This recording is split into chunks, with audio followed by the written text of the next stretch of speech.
आदिवासी व कोळी समाजाच्या विविध मागण्यांसाठी आझाद मैदानावरती जोरदार आंदोलन।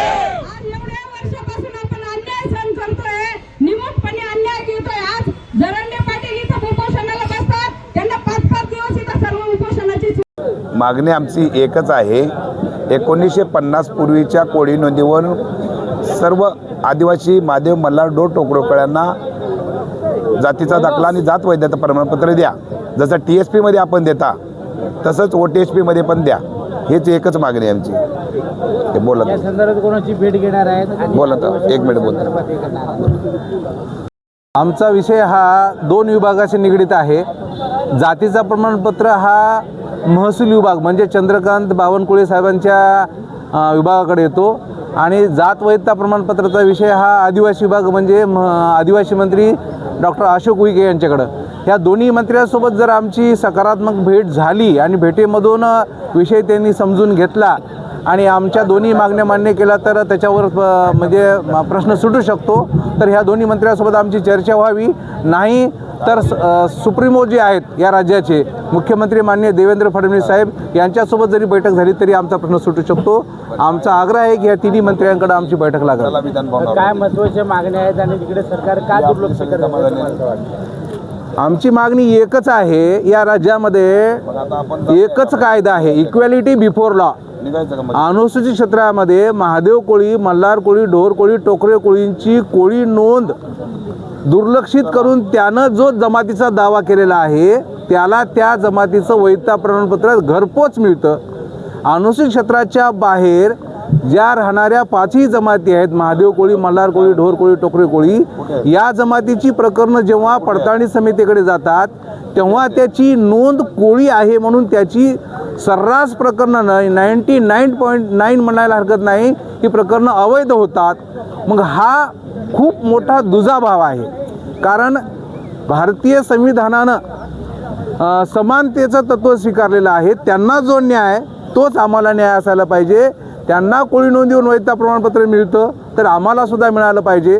तुम्ही आता इतर जर पाहत असाल बाकीची जी कॅटेगरी आहेत, SC असेल, OBC असेल, NT असेल, तिकडं रक्तनात्यामध्ये वैधता प्रमाणपत्र असेल तर त्याच्या मुलाला, मुलीला, काकाला, चुलत्याला सहज दिलं जातं, पण अनुसूचित जमातीमध्ये नाही आहे। कारण अनुसूचित जमाती ह्या पृथ्वीवर ग्रहावर राहणारी जमात नाही की काय, दुसऱ्या ग्रहावरून आली की काय? इथं याच्यासाठी वेगळा कायदा कशासाठी?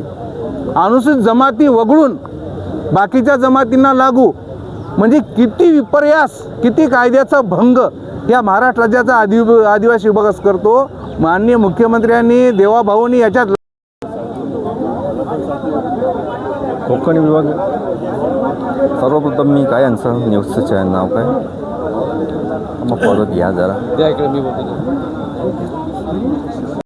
आणि कायदा 2001 हा जो आहे तो आदिवासींच्या बाजूनी आहे, कारण आदिवासींचा त्याच्यामध्ये त्यांनी पूर्णपणे विकासाचाच त्यांनी विचार केला आहे की त्याच्यावरती अन्याय होऊ नये, यासाठी कायदा 2001चा कलम जो 12 आहे त्या 12नुसार पडताळणी समिती कार्य करत नाही आहेत। कारण पडताळणी समिती ह्या आजपर्यंत हजारो दाखले आहेत त्यांनी ते इन्व्हॅलिड केलेले आहेत, कोणाचाही दाखला त्यांनी फॉल्स ठरवला नाही आहे। आणि असा इन्व्हॅलिड आणि कलम 10 मध्ये स्पष्ट म्हटलेलं आहे, जर फॉल्स असेल किंवा खोटा असेल तर अशा दाखल्याची कलम 10नुसार त्याच्यावरती कारवाई करावी किंवा त्याची नोकरी बरखास्त करावी, त्याच्यानंतर रिकव्हरीवर लावी, अशी त्याच्यामध्ये तरतूद आहे। पण आजपर्यंत पडताळणी समितीने कोणाचाही दाखला फॉल्स केलेला नाही आहे, इन्व्हॅलिड केलेला आहे। आणि हा दाखला इन्व्हॅलिड केल्यानंतर त्यांनी तालुका न्यायालयामध्ये जाऊन तो खटला चालवायचा आहे